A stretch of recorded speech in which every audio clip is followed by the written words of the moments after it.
a nossa neuroeducadora Andréia Kiss, que vai explicar essa importância do professor nesse processo de ensino e de aprendizagem, porque ele é que vai nos ensinar e assim, ensinar as nossas crianças, né, Andréia? Exatamente, tudo bom? Bom dia, tava com saudade Eu de também. você. Bom dia para você aí de casa. Nós hoje vamos conversar um pouco, né, sobre essa figura tão importante no processo de ensino e aprendizagem, Parabéns, que é o professor. Parabéns, minha querida professora. Meus parabéns também a todos os professores da nossa capital, do nosso estado, de todo o Brasil, né? A educação, ela é sempre bem vista e ao mesmo tempo necessitada de programas, de olhos públicos, né?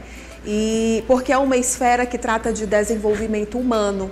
E quando a gente fala do desenvolvimento humano, a gente está falando do alunado, a gente está falando do professorado, de toda a comunidade escolar, porque as famílias também, no ambiente escolar, na relação cotidiana, elas estão em processo de aprendizagem. E o professor, em muitos momentos, faz a orientação parental relacionada à condução do processo de aprendizagem da criança, né? Dos momentos que as famílias vão para os plantões pedagógicos, por exemplo, ou solicitam conversar com o corpo gestor, com o corpo docente da escola. Então, em tempos em que a gente conversa muito sobre inteligência artificial e os medos relacionados, por exemplo, às profissões que possam ou não se extinguir nesse processo, eu quero dizer para vocês que a profissão do professor, a nossa profissão, é uma profissão que será sempre muito necessária. Porque a gente tem que lembrar, por exemplo, lá atrás na Grécia, nós tínhamos a paideia, né, e o pedagogo, que era o condutor das crianças, e depois o mestre que ensinava o domínio de todas as técnicas da filosofia, dos astros, né, todo o conhecimento relacionado a isso. Esse processo era um processo de mais ou menos uns 15 anos, que é o processo que nós, mais ou menos, vivenciamos hoje na estrutura, né, do nosso ensino, da educação básica. Então, o professor, para além das técnicas, ele também é um fio condutor importantíssimo no desenvolvimento humano. E para isso, o próprio processo de aprendizagem dele precisa ser contínuo. Ele precisa entender como ele aprende, ele precisa refletir sobre os processos de aprendizagem própria para eu conseguir alcançar aquele alunado. Porque as emoções, elas são preponderantes no processo de aprendizagem. E quando a gente fala de emoção no processo de aprendizagem, o que eu estou querendo dizer? Aquele professor que inspira, aquele professor que faz a condução do conteúdo de maneira acolhedora também, aquele professor que sabe qual é o momento de ser mais firme, porque as nossas crianças e os nossos adolescentes, eles precisam de uma condução amorosa e firme, acolhedora e firme. O professor, quando ele está em sala de aula com o aluno, ele faz parte desse processo que nós fazemos em casa com os nossos filhos, orientando, preocupados, né, com a formação das nossas crianças, dos nossos jovens. Os professores também se preocupam. Andréia, ouvindo você bem atentamente, me vem, não sei se é a preocupação, mas também o lidar e, ao mesmo tempo, o interesse de que você verdadeiramente passe para aqueles professores que estão assistindo o nosso programa agora e até mesmo para os coordenadores, os diretores, para que tenham essa sensibilidade, que são os líderes, que acabam, de uma certa forma, passando as obrigações e, obviamente, essas mudanças que muitas vezes estão acontecendo. Porque quando existe uma mudança no âmbito psicológico, quando existe uma mudança em determinados processos de aprendizagem, a gente não pode esquecer que estes professores são seres humanos como eu e você, como os demais, porém com uma responsabilidade a mais de lidar com pessoas diferentes dentro de um espaço único. Eu cuido do meu filho, você cuida do seu filho, a Sam cuida do filho dela, a Ed, o Pedro, cada um cuida dos seus filhos. Cada um tem uma maneira, uma forma, um jeito de ser. E todas estas crianças, de repente, estão dentro de um mesmo habitat, dentro de um mesmo local. Mas existe uma pessoa, uma única pessoa que está ali para ensinar. e ela tem que entrar nesse processo de aprendizagem e que não tem só a ver com o que ela vai passar para esses alunos, o que eles vão aprender e levar para casa, mas principalmente lidar com as emoções delas e com as emoções do próprio professor. E ele tem que estar ali preparado para muitas pessoas ao mesmo tempo. Se a gente imagina que um psicólogo, ele entra numa sala e atende uma pessoa e fala para uma pessoa, como é, de repente, você estar dentro de um ambiente com tantas criaturinhas diferentes assim para ensinar? Exatamente, e é isso que fazem os nossos professores nesse nosso país e em todo o mundo, né? A aprendizagem coletiva é uma preparação que nós em casa fazemos para as nossas crianças, para os nossos filhos. É aquele dizer que todo mundo já escutou, nós criamos os filhos para o mundo. Então é muito importante nós prepararmos os nossos filhos para as adversidades do mundo. E as adversidades acontecem na sala de aula. É o primeiro mundo que eles começam a compartilhar. É nesse mundo que eles começam a interagir, tecer relações e amadurecerem com pensamentos diversos, comportamentos diversos, que se conversam porque um influencia o outro e o professor é o condutor desse processo. O olhar atento, né? É a acolhida, é quem dá a mão, é quem puxa também.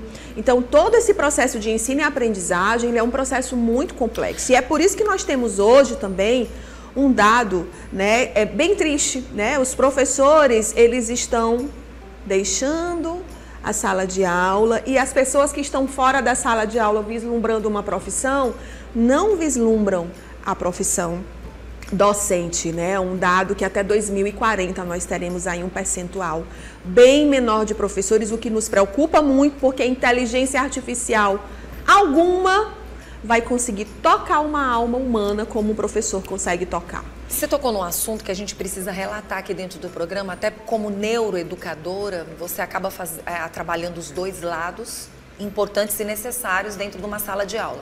Os papéis não estão invertendo, não? Quando o assunto é aprendizagem e família. Por exemplo, vamos falar da pandemia para cá. Da pandemia para cá, algumas coisas aconteceram. Existiram muitas mudanças. Sim. Quando você fala que a gente tem que ficar atento ao que vem evoluindo, acontecendo, o que possa acontecer, os professores que a gente pode amanhã ou depois não ter, esses papéis não estão se invertendo. Por exemplo, a criança vai para a escola para aprender, principalmente aprender as matérias, a conviver em sociedade, em coletividade, tudo isso a gente sabe. Mas o que me preocupa hoje em sala de aula é a responsabilidade que esse professor está recebendo para ele, mais relacionado ao lado psicológico. E isso me preocupa. Por quê? Como é que fica a aprendizagem verdadeira destes alunos dentro de sala de aula? Nós temos o currículo, né? Que é o grande norteador desse processo de ensino e aprendizagem. Sim. A pandemia, ela nos trouxe muitos desafios. De maneira geral, né? O ensino remoto foi estabelecido. Nós sabíamos que o ensino remoto, ele era uma medida de urgência e que não era a medida mais eficaz relacionada ao processo de aprendizagem do nosso alunado. O que foi que nós tivemos no ensino remoto? Professores que tiveram dificuldades em lidar com a tecnologia, tanto por uma questão de formação, como também por uma questão de aparelhamento mesmo das nossas instituições, principalmente as instituições públicas. Nós tivemos professores que arregaçaram as mangas para formar grupos de WhatsApp, dar a aula online, tentar entregar um material na casa de um aluno. Nós tivemos diversas situações no ensino remoto, da classe docente, dos familiares em casa, de repente, tendo que ter noção pedagógica para conduzir o filho, o professor lá no monitor ensinando à distância, o aluno ali na mesa, estático, principalmente quando a gente vem para cá, para os anos iniciais, que são crianças que precisam o tempo todo de um auxílio. E quem era esse auxílio? As famílias, que muitas vezes não entendiam do processo pedagógico. Ao mesmo tempo, nós tivemos uma troca de informações pedagógicas muito grande. Eram muitas lives todos os dias, 7 horas, 8 horas, 9 horas da noite, todo mundo conversando sobre os rumos da educação. Muitos profissionais compartilhando seu conhecimento, pessoas gabaritadíssimas, fazendo grupos com professores, formação de professores, todo mundo se ajudando. E essas informações são informações que foram compartilhadas também com as famílias. E o que nós temos hoje? Agora eu vou entrar mais para a neurociência educacional. Com tanto conhecimento passeando e a gente lendo muita coisa ao mesmo tempo, algumas coisas nós fomos interpretando de maneira errônea. Classe docente, familiares, dando responsabilidades. Todo mundo na ânsia de acertar. E aí a gente foi começar, por exemplo, a pensar como que aquele aluno aprende melhor, que é muito necessário, mas aí eu vou, por exemplo, procurar um estilo de aprendizagem para um aluno que está numa sala de aula diversa, e a gente sabe que hoje a neurociência pontua isso como um neuromito, né? Porque é uma complexidade muito grande as nossas cadeias neurais para a gente, por exemplo, simplificar o processo de aprendizagem, para a gente simplificar o pensamento, né? A teoria do pensamento é muito vasta. Então, tudo isso, de certa forma, meio que bagunçou um pouco o coreto, falando, né, dentro do senso comum. Aprendizagem de fato em sala de aula. Exatamente. Acontece em casa também. Sim. Só que para a aprendizagem acontecer, gente, ela precisa de uma trilha.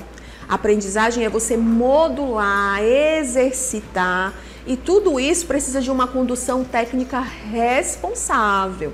Né? E aí eu trago o homeschooling, que também foi muito discutido. O homeschooling é uma filosofia de vida. As famílias que adotam o homeschooling, elas passam por processos. E elas estão à disposição para o próprio processo de aprendizagem, para poder ajudar a sua criança, o seu filho, porque quem escolhe o homeschooling é a mãe, é o pai, no processo de aprendizagem. Então, assim, são coisas que hoje ainda estão na mesa, sendo debatidas. E o que acontece hoje quando você fala de inversão de papéis? De fato, a escola, ela tem tomado para si muitas coisas relacionadas ao comportamento doméstico. A própria utilização do celular é uma discussão que entrou na escola, né? É uma discussão que foi para o ambiente escolar, porque é um ambiente prioritariamente educativo, formativo, não é verdade? A questão das relações, elas também foram para o ambiente escolar. Hoje você recebe famílias, por exemplo, na escola, que vai conversar sobre a necessidade de conseguir convencer uma criança a colocar o fardamento escolar e não sabem como fazer para aquela criança colocar o fardamento escolar. Isso já deveria começar de dentro de casa. Mas é uma dificuldade que vai acontecendo da maneira que a gente tem, as famílias, cada uma resolvendo os seus processos, e as crianças vão acompanhando isso sem necessariamente estarem maduras para esse processo, porque elas precisam do freio inibitório, e o freio inibitório quem dá é a mãe. E aí lá na escola, o freio inibitório, quem proporciona é o professor. Isso que a gente está falando agora é muito sério, e a gente precisa realmente se encontrar. As pessoas, elas precisam entender onde elas devem se encaixar, e esse processo de família, escola, professores realmente tem que acontecer. E há uma necessidade muito grande das pessoas entenderem que a disciplina também começa dentro de casa. E a gente tem observado que a criança interage, né? A gente tem observado o não, o sim, pode, não pode, respeite, não é assim. Se isso acontecer, vai trazer problemas. Essas coisas têm que ser conversadas, principalmente dentro de casa, para que você dê limites.